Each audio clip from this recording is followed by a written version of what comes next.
All right. Today's third review is going to be of Last Breath, which I gave an 8 out of 10 to. Now, this is a true story, and oh boy, was this movie rather intense. So we'll flip a couple pages here because there's a lot of information in this movie. Um, so yeah, we'll go over the cast list. So Woody Harrelson, who played Duncan Alcott or Alec, sorry. Um, Simu Liu, who played Dave Usaw. Finn Cole, who played Chris Lemons, Cliff Curtis, who played Andre Jensen, who was the captain, Mark Bonner, who played Craig, who was the dive supervisor, uh, Myanna Burning, who played Hannah, who was the first officer, Joseph Alton, who played the was it the PPO or DPO? Sorry, it's one of those two. And then Bob Rainsbury, who played Bobby Rainsbury, who played Morag, who was Chris's fiance at the time, and then Connor Reed, who played Andrew, who was the ROV pilot. So everybody, like, those were the most standout roles in the movie for sure. So this is about, so this is actually interesting because it's about like fixing like all of the underwater pipelines. So yeah, one of obviously a very dangerous job, right? Like, you know the risk going into it quite clearly. So they tell you that 20,000 miles of pipeline sprawl across the bottom of the world's oceans. So yeah, obviously there's a lot to repair, and I don't know exactly like what goes into it, but they show you quite a bit in this movie of like uh, how long they have to spend in like compression, decompression, um, like just it seems like a lot of training just to spend like a few, sometimes only a few hours underwater. Yeah, so definitely a crazy job, and it would be hard on the body. And of course, Duncan being the older one, I think this is like his last cycle, right? So obviously, the two younger guys are, like on his retirement run with him, right?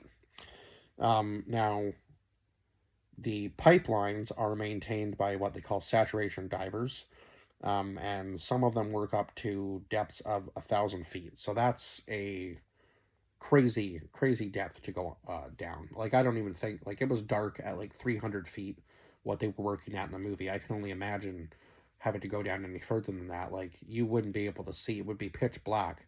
Um, like, you would have to have like a serious, like a pretty powerful flashlight, and flares seemed to be part of their equipment. Like, a whole bunch of stuff went into this, right? Like, I'm not even going to pretend to know everything that was going on, right? So we start out in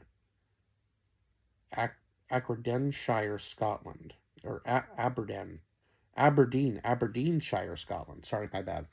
Um, it seems there is like a serious storm that has been going on for a while on the coast of Scotland. So yeah, this is kind of setting up for, like a little bit of foreshadowing for the film, right? So we get to Aberdeen Harbor, which is the staging post for the North Sea diving operations. And if you've ever seen any videos online of the North Sea, you know how rough it can get. Like, I've seen some videos of boats like just crash into the waves, and just like, I'm like, how do some of these boats survive? And like, how many boats a year probably capsize on the North Sea that we just don't ever hear about, right? It kind of seems crazy. I think a lot of crews probably end up going missing, and it's just never reported or recorded because how can you? Um, so the job that they are going to be doing is to. Sorry, I just want to make sure I was in the right place.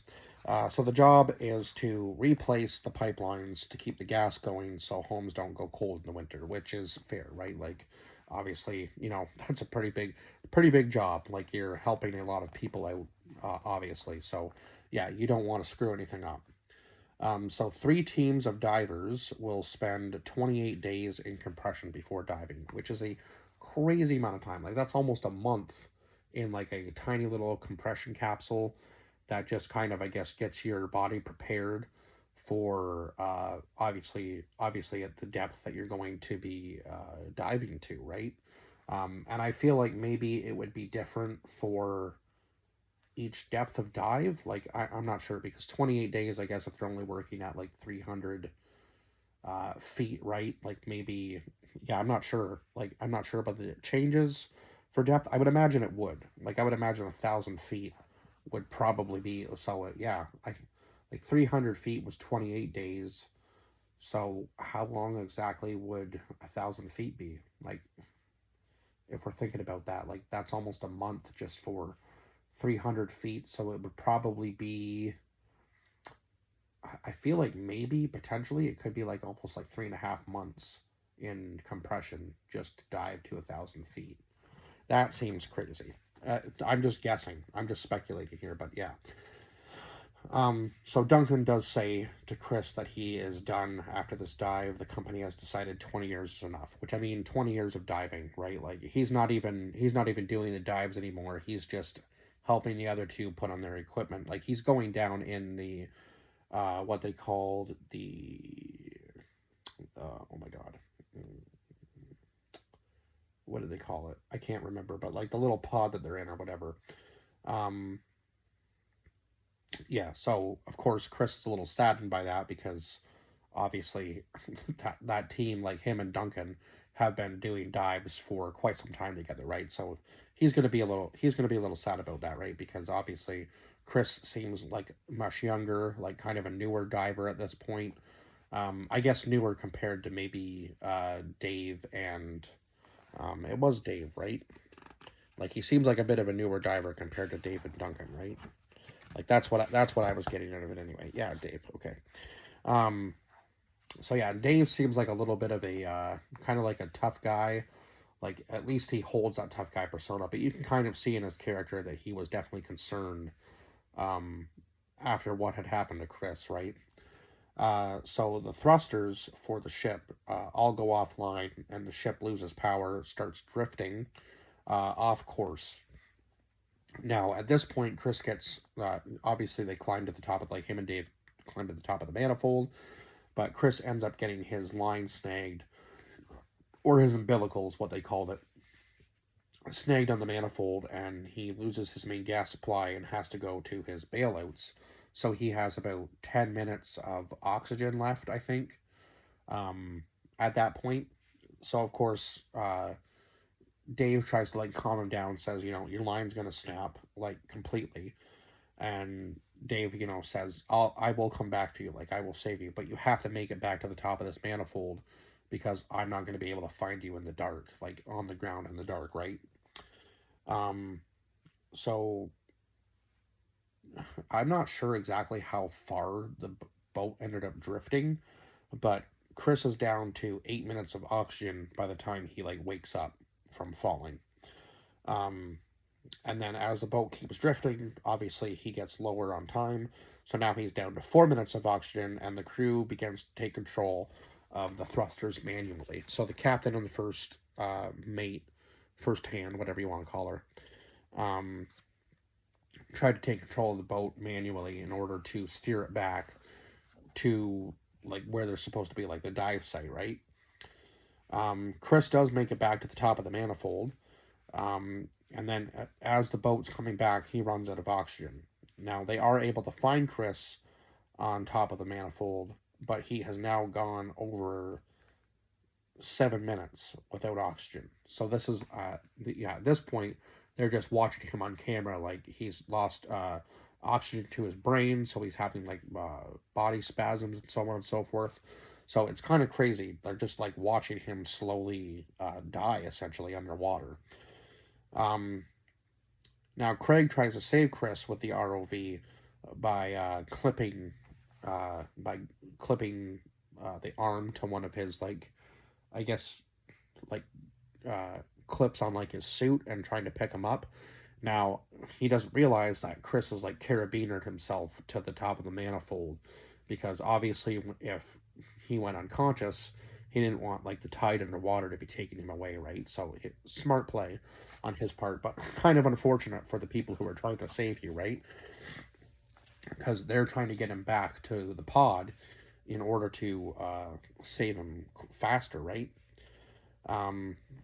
So yeah, at this point, I do believe Uh, he has now gone over 16 minutes without oxygen. So, yeah, he is unconscious at this point, and he's gone 16 minutes without oxygen. Now, Duncan talks about the first time, like when Dave gets back to the pod, they're both in there together, and Duncan talks about the first time he was on a rescue mission with Chris when a lobster boat went down off the Scottish coast. Of course, they couldn't end up finding the last body, so the wife of the one guy just ended up getting like a shoebox with a bunch of stuff in his locker. I can only imagine how that would feel. Um, oh, so the bell is what they called it. Sorry, I finally found that. So the bell takes a wild swing when Dave actually goes back down to try to find Chris on top of the manifold and is able to find him. The bell takes a wild swing, but all three divers remain unhurt. Now the cameras go off and they kind of lose comms from time to time. Now at this point, Chris has gone over 27 minutes without oxygen before making it back to the bell.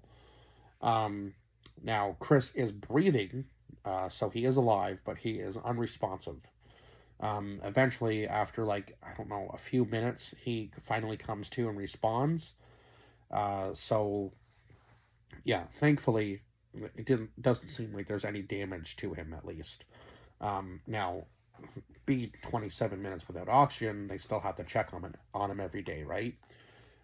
So day one of decompression, Dave tells Chris he was lost for nearly 40 minutes. So yeah, the 10 minutes obviously with his bailouts on, and then the 27 minutes that we see him underwater before him making it back to so nearly 40 minutes of time, so 37 minutes in total, right? Being underwater without anybody there to help you. So on day two of decompression, Chris calls Morag, telling her he will be home sooner than normal after there was a problem with the ship. So he doesn't want to worry her, obviously, without him being there to like tell her. And then on the last day of decompression, Chris wants to find a way to get Duncan back on the rotation. Obviously, Duncan seems to be having quite a hard time leaving everything behind, which, I mean, 20 years in the business, right? Like, you've been doing this for so long.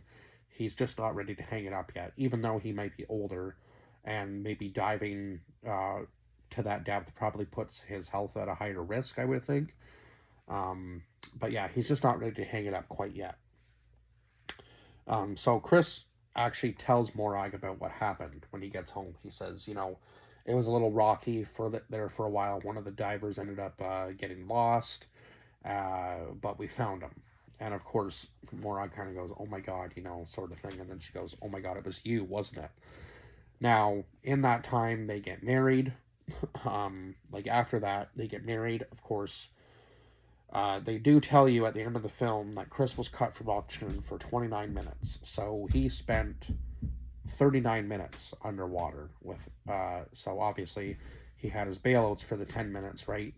But then he spent another 29 minutes without oxygen before he even made it back to the bell.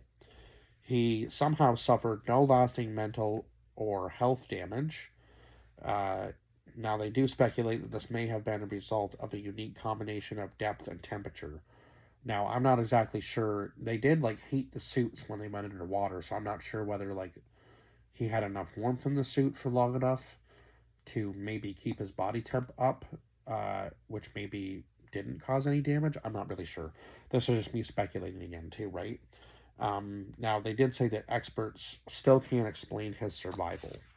Now, the craziest part to me about this is 3 weeks after the incident, Chris, Dave, and Duncan returned to the bottom of the North Sea to finish their job. That's wild to me. You almost die, and then 2 weeks later, you're back underwater doing it again. I guess he was just so dedicated to his job that he just didn't really mind.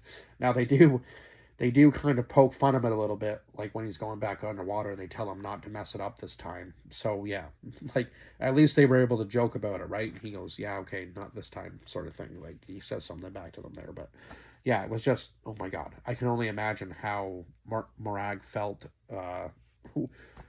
almost losing him the first time, and then he insists on going back underwater, holy crap, man.